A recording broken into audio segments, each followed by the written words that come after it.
Edición del próximo lunes en Vela Verde, pero aquí vamos a adelantar algunos temas. Ministra, este objetivo es un objetivo nacional, ¿eh? Era un objetivo nacional que un país como el nuestro, con tanta historia, tenga un museo nacional de arqueología, pero de esos, uno que se merece, y no lo tuvimos. Y al parecer, ahora sí podríamos tenerlo.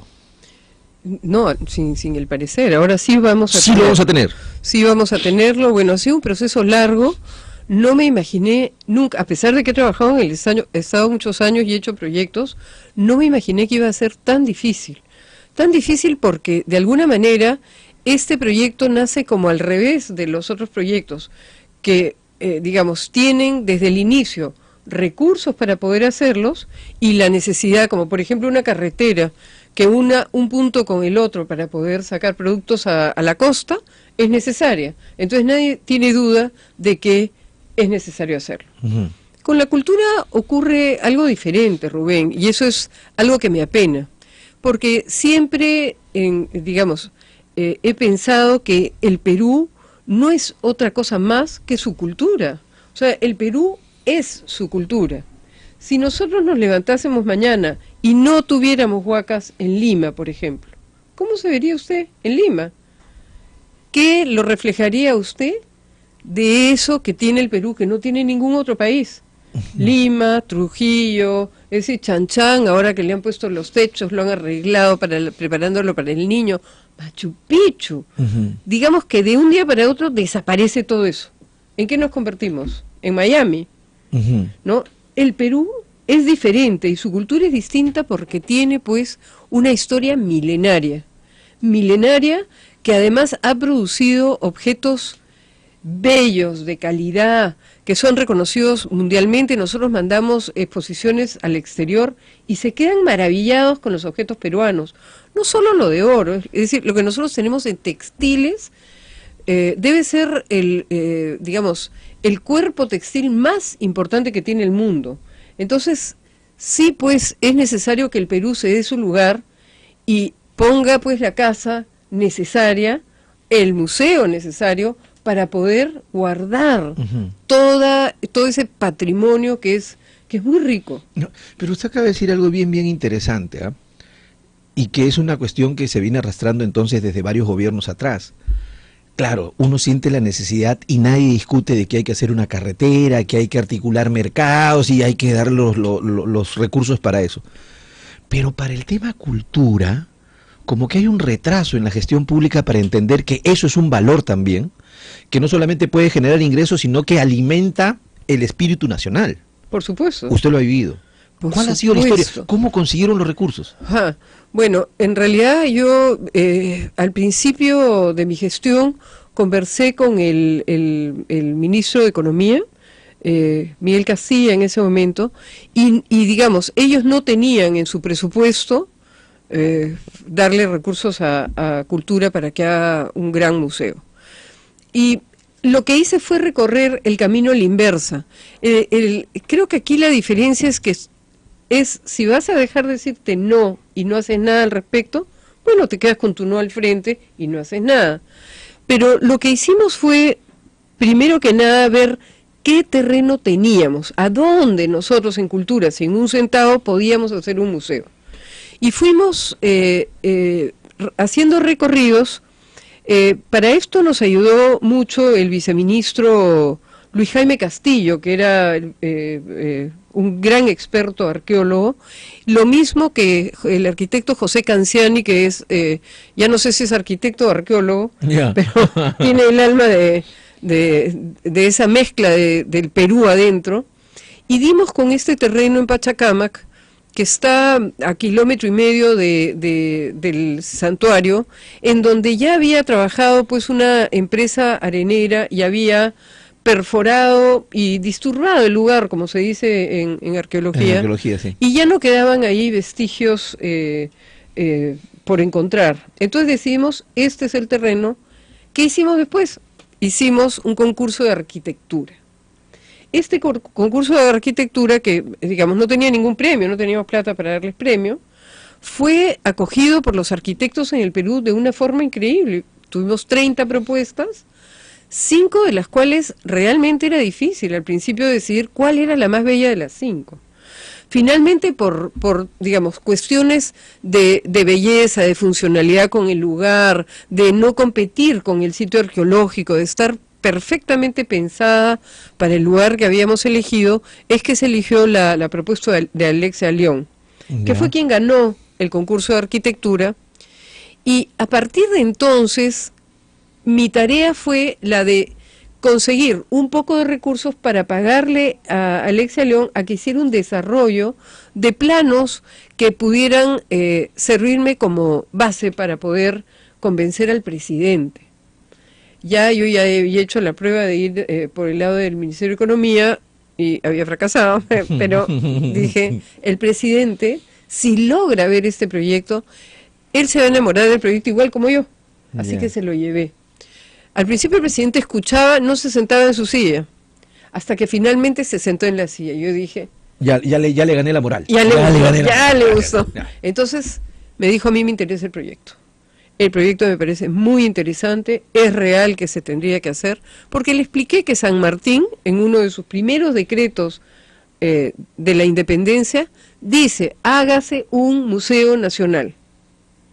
Y ese Museo Nacional uno no se lo puede imaginar como la casa que fue la Casa de los Libertadores, que es actualmente el Museo de Arqueología, que es una bellísima casa, pero, digamos, es reducida en tamaño, y si uno compara, por ejemplo, con museos como el de Arqueología de México, el de Antropología de México, uno dice, bueno, nosotros no tenemos tanto que enviarle tampoco en cultura a los mexicanos. O sea, ¿por qué no podemos los peruanos pensar en grande y tener un señor museo que no sea solamente nacional, este museo que sea para que internacionalmente el Perú adquiera la importancia cultural que tiene y que ya se nota pues a través de la comida, a través de sus textiles, a través de muchas cosas? Correcto. ¿Le asignó el presidente el presupuesto? ¿Lo tuvo que sacar usted el suyo o es cierta la historia que cuenta Ramón, que tuvo que pasar la bolsita por todos los ministerios? No. Al principio el presidente sabe perfectamente que ya, digamos, está empezado el año presupuestal, ya comenzó el año presupuestal, no vamos a poder tener recursos de parte del presupuesto, pero el presidente me comienza a poner retos y me dice, si tú en diciembre me entregas el proyecto de inversión pública y lo inscribes y me lo entregas, de mi fondo de contingencia yo daría, ¿no? Su fondo de contingencia que se preparó para los niños. No. Que tienen él siempre tiene un fondo de contingencia por si acaso hay alguna ocurrencia. En ese momento no iba a haber ninguna ocurrencia. Entonces comienzo a elaborar el expediente técnico con el que, digamos, debo llegar a septiembre, octubre con el expediente listo para obtener los recursos y lanzar digamos, el proceso. Pero ¿qué ocurre en julio-agosto? Nos llevan una exposición sobre el niño que venía. Y era un niño tan realmente inmenso lo que se pronosticaba, que terminada la reunión, el presidente me dijo, lástima, me dijo. Fondo de contingencia no hay. Fondo de contingencia ya no hay, el fondo de contingencia se va íntegramente para prepararse todos para el niño. Claro, y ese día 3.000 millones designaron para el fenómeno del niño. Y digamos, ese día se nombra un grupo de ministros que se ponen a trabajar en el fenómeno del niño. Aunque ya se habían comenzado realmente a hacer acciones para el fenómeno del niño, porque la idea que teníamos es que siempre van a haber niños. Entonces hay que estar preparado siempre para los niños, ¿no? Pero entonces, igual se dio mucha prioridad. Tenía que ser una gran prioridad. Entonces, bueno, pues, ahí se quedó el museo. Entonces, una primera frustración. Pero yo regresé, bueno, la verdad confieso, yo me fui a mi casa y lloré. Lloré en la noche sola porque no iba a decirle al presidente, usted no me dio. No, me fui muda, acepté el asunto y bueno, al día siguiente regresé al ministerio y yo les dije, yo siento que vamos a poder hacerlo. Entonces no hay que parar de trabajar el expediente técnico. No hay que parar de trabajar. Continúa con los recursos propios. Con los propios recursos hemos juntado sol sobre sol, digamos, y terminamos nuestro expediente técnico. Lo que ocurre después, nuestro expediente técnico, habíamos hecho nosotros en la ley de presupuesto puesto la posibilidad de que nosotros pudiéramos hacer contratos de gestión de recursos con UNOPS, porque pensando que faltaba pues menos de un año ya para irnos, era necesario dejar asegurado el museo para su construcción a lo largo de los años, y que esto no fuera un tema que, digamos, para un nuevo ministro enfrentarse con un museo grande es complejo, ¿eh? No es cualquier construcción, no es una carretera, es un lugar que va a albergar pues nuestros tesoros, ¿no? Entonces, fuimos a la reunión del 8 de diciembre, en donde se hacía el análisis de los recursos invertidos, quienes no habían gastado sus recursos. ¿A quién le quedaba alguito? ¿A quién le quedaba alguito? Entonces, por ahí uno de los ministros había entregado dinero, por ejemplo, a las universidades para investigación, no se había gastado ese dinero, otro dinero que Salud no había podido invertir a tiempo en algo. Entonces, yo miré a todos los ministros y levanté la mano, le dije, presidente, pero si a mí me dan la plata para el museo, yo la puedo invertir y mañana está gastada. Entonces el presidente, que es divertido en ese sentido, volteó donde Alonso Segura y le dijo, Alonso, dale la plata a Diana. Ya, así fue el tema. Así fue. Entonces, pero con digamos, al día siguiente tuve todo Economía y Finanzas en el Ministerio, revisando eso de transferir, mi expediente técnico y todo lo demás. Ajá. Pero había sido un expediente técnico en realidad, que no solamente lo había trabajado Cultura con sus técnicos, ese expediente técnico lo habíamos hecho revisar por el staff de UNOPS acá en el Perú, y UNOPS se había tomado, digamos, un tercer chequeo en una empresa canadiense, especialista pues en expedientes técnicos. Entonces lo que sí teníamos era una certeza de que estaba muy bien hecho. O sea, era un expediente que estaba calculado para 387 millones de soles, y eso es lo que pusimos, 387 millones, más, digamos, lo que cobra UNOPS ellos le llaman su fee, no sé qué exactamente es lo que cobran. Pero es un porcentaje, es una comisión por y también estaba ahí la plata de la supervisión. La supervisión. La supervisión. Y ahí es donde se producen los milagros, porque el proyecto, a la hora que sale al mercado, el menor precio sale por 412 millones. De las empresas que postulan. 418 millones. De las empresas que postulan para desarrollar el proyecto, sí. Ya. Pero además participan 8 grandes empresas, o sea, hay interés en hacer el museo, no es una obra que no les interese. Y la empresa que gana, que es un consorcio de 3, Aldesa... Ramón, ¿cuál es? OHL, Aldesa y TP Construcciones. Exacto. Ajá. Entonces, se ha negociado con ellos para bajarles de 418 a 406, sin tocar ninguno de los detalles del museo. Entonces, hemos logrado bajar 12 millones de soles del monto original. Entonces, me siento más segura porque ya bajamos el precio, ¿no? Fue una negociación larga, no crea que se baja esa cantidad en un día, ¿no? Pero yo creo que es algo simbólico un museo, y por eso el interés de las empresas de participar.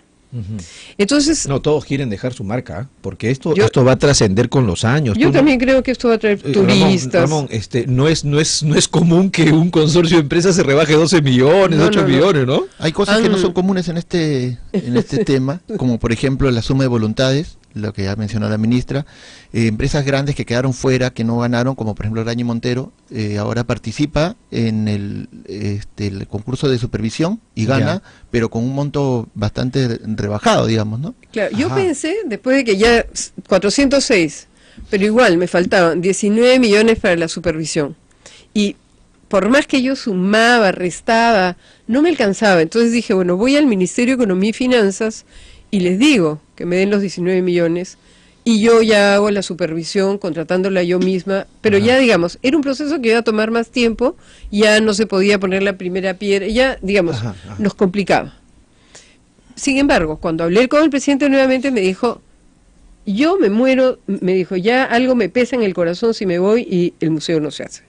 Entonces, ya, con esa garantía, fui a UNOPS de vuelta y se abrieron los sobres. Primero se abren unos sobres técnicos, que yo no tenía idea que eran los sobres técnicos, en donde analizan las propuestas de cada uno de los postores y les ponen unos puntajes.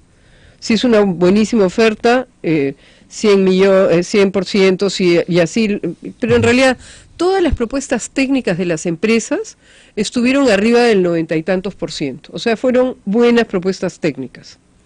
Pero la sorpresa, 3 días después, fue el precio en el que Graña y Montero hacía su supervisión, y fue de 6 millones de soles. Con lo cual ya no necesitaba pedirle plata al Ministerio de Economía y Finanzas, y me dio una gran alegría, la verdad, poder hacerlo. Inclusive en un momento dado, el propio jefe de UNOPS dijo, yo tendría que conseguir una donación para darle al proyecto, y que nosotros, digamos, porque ya él también sentía que esto lo tenía que hacer sí o sí. O sea, porque a veces, a mí me ha pasado trabajando con UNESCO, no ha sido UNESCO, sino PNUD, cuando el lugar de la memoria, al principio del lugar de la memoria, ellos pusieron un fondo de $1 millón de dólares para que se pudiera comenzar a trabajar todo el proyecto. Entonces, sí es verdad que a veces los organismos de las Naciones Unidas, pero tienen que pedir el permiso, ir y venir. Entonces, ya con los 6 millones... Correcto. Hemos logrado, una historia digamos, de idas y vueltas, y como dice Ramón, sume voluntades al final, ¿no? Es raro porque, como tú bien sabes, y acá lo hemos denunciado en más de una oportunidad, las empresas, por el contrario, pasan Siempre 100 buscan millones de arriba. Siempre buscan elevar el precio. Y Graña y Montero se baja increíble. Y Yo creo que es afortunada el museo, la obra. En el caso del consorcio ganador es OHL, Aldesa, TP Construcciones, rebajan 12 millones su oferta. Y además en una negociación que ha sido pues prácticamente sol a sol, ¿no? Yo digo, he tenido que entrar acá a ser ministra de Cultura para volverme una pesetera. Pero bueno, ministra, a ver, mis amigos de Pueblo Libre, yo no me olvido de ustedes. Sí. Hay quejas, hay preocupación, porque dicen que en el traslado se puede hacer daño a todo el material que se tiene allí, y que la zona en Pachacamac va a ser húmeda y va a perjudicar. Mire, el museo, como se ha pensado, pero le quiero contestar varias cosas con relación al tema de Pueblo Libre. El museo va a tener climatización absoluta. La humedad en Lima es más o menos la misma en todo Lima. En todo Lima, o sea, Lima es húmedo. Y hay museos construidos a la margen de ríos, como el Museo de Bilbao, por ejemplo. Entonces, digamos, eso no debiera ser una preocupación. Hemos hecho estudios de todo tipo, medioambientales, o sea, todos los estudios para asegurar que las piezas estén en el mejor de los lugares, porque vamos a hacer pues depósitos del siglo XXI.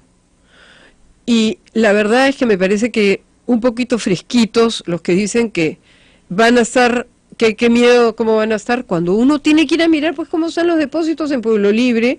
Y si hay un terremoto, ¿qué pasaría con todos esos depósitos y las piezas que tienen adentro? Entonces, no hay que denostar un proyecto porque uno está acostumbrado a que las cosas sean así y no se muevan. En cambio, digamos, yo sí he ido muchas veces a pasear al Museo de Pueblo Libre. Lo he hecho con Lucho Lumbreras, que realmente ha sido un amigo que me ha aconsejado a lo largo de todo el tiempo, porque ya con tantas dificultades, no crea, a veces y uno decía, ya, pues yo no lo hago, pero después uno dormía, se levantaba con ánimos y decía, no, sí lo voy a hacer. Entonces, para Pueblo Libre, es una casa pues que tiene más de 200 años, entonces esa casa tiene que ser restaurada.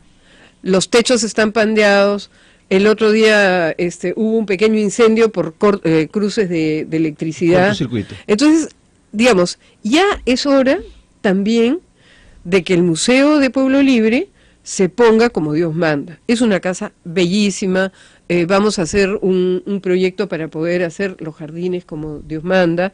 La casa tiene un espacio rodeado de un jardín, que ese jardín sería maravilloso poderlo compartir con Pueblo Libre. O sea, que ese jardín se comparta con Pueblo Libre, y Lucho Lumbreras precisamente está liderando. Comienzan estos días, porque yo primero quería tener asegurada la plata para ese museo, ya la aseguró.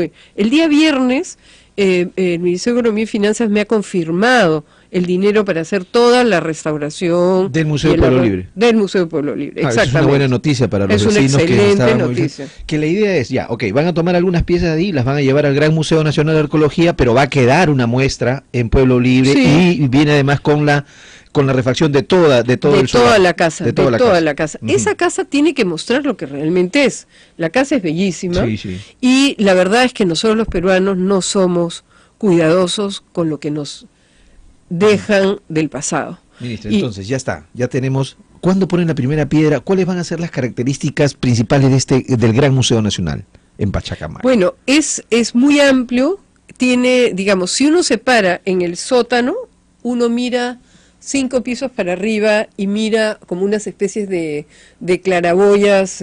O sea, va a haber luz. Mucha luz natural.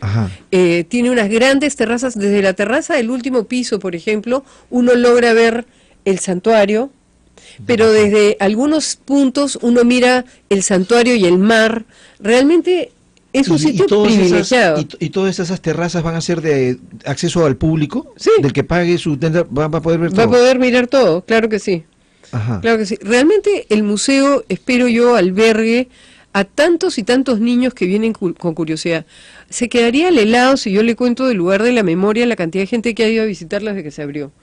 Más de 8.000 personas. Acabamos de abrir nuestra nueva muestra temporal que se llama Esquirlas de Odio, para hablar sobre el daño que hizo Sendero Luminoso al Perú y lo que sigue haciendo en el Braem, y cómo tiene gente cautiva que vive en condiciones de esclavitud en la zona del Braem. Y vale la pena, van los chicos de los colegios, guiados por nuestros expertos para poder recibir niños. El Ministerio de Cultura, acuérdense que es joven, se está moviendo, tiene su gran feria del libro y de las ideas, el teatro ya funciona de maravilla.